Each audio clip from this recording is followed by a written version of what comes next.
வணக்கம் கிரிக்கெட் ரசிகர்களே.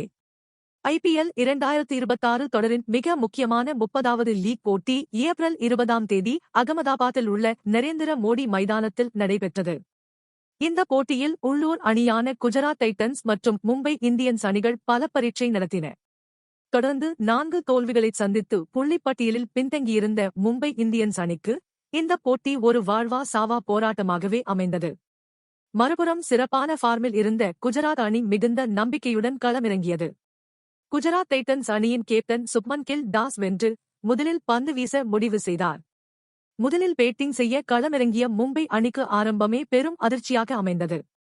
குஜராத் அணியின் அதிரடி வேகப்பந்து வீச்சாளர் ககிசோ ரபாடா தனது மிரட்டலான பந்துவீச்சின் மூலம் மும்பை அணியின் டாப் ஆர்டரை சரித்தார்.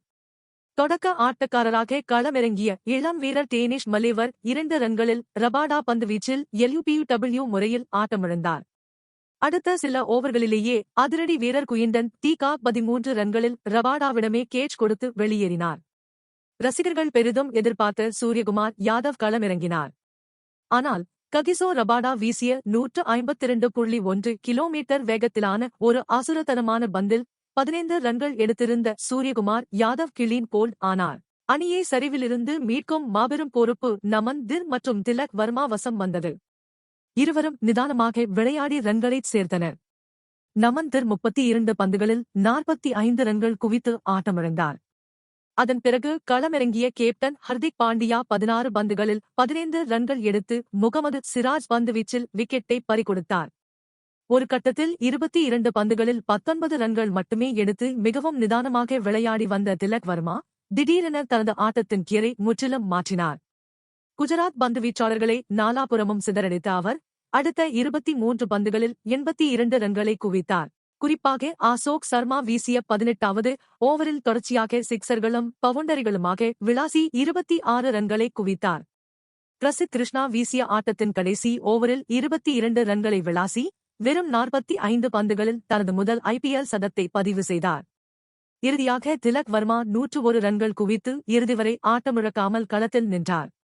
இதன் மூலம் மும்பை அணி 20 ஓவர்கள் முடிவில் 5 விக்கெட் இழப்பிற்கு 199 ரன்கள் என்ற பிரம்மாண்டமான ஸ்கோரை பதிவு செய்தது. குஜராத் தரப்பில் ரபாடா 33 ரன்களை விட்டுக் கொடுத்து 3 விக்கெட்டுகளை வீழ்த்தினார். 200 ரன்கள் எடுத்தால் வெற்றி என்ற கடினமான இலக்குடன் குஜராத் அணி களமிறங்கியது. ஆனால் அவர்களின் தொடக்கமே படுமோசமாக அமைந்தது. ஜஸ்பிரித் பும்ரா வீசிய இன்னிங்ஸின் முதல் ஓவரின் முதல் பந்திலேயே தொடக்க வீரர் சாய் சுதர்சன் டக் அவுட் ஆகி வெளியேறினார். அடுத்ததாக களமிறங்கிய அதிரடி வீரர் ஜோஸ் பட்லர் 5 ரன்களில் ஹர்திக் பாண்டியா பந்து வீச்சில் LUPUW ஆனார். குஜராத் அணியின் கேப்டன் சுப்மன் கில் 14 ரன்கள் மட்டுமே எடுத்த நிலையில் அஸ்வனி குமார் பந்துவீச்சில் ஆட்டமிழந்தார். வாஷிங்டன் சுந்தர் மட்டுமே ஓரளவுக்கு தாக்குப்பிடித்து 17 பந்துகளில் 26 ரன்கள் எடுத்தார். ராகுல் தெவாட்டியா 8 ரன்களிலும் கிலன் பிலிப்ஸ் 6 ரன்களிலும் ஆட்டமிழந்து ஏமாற்றம் அளித்தனர். அதிரடி வீரர் ஷாருக் கான் 13 பந்துகளில் 17 ரன்கள் எடுத்தார்.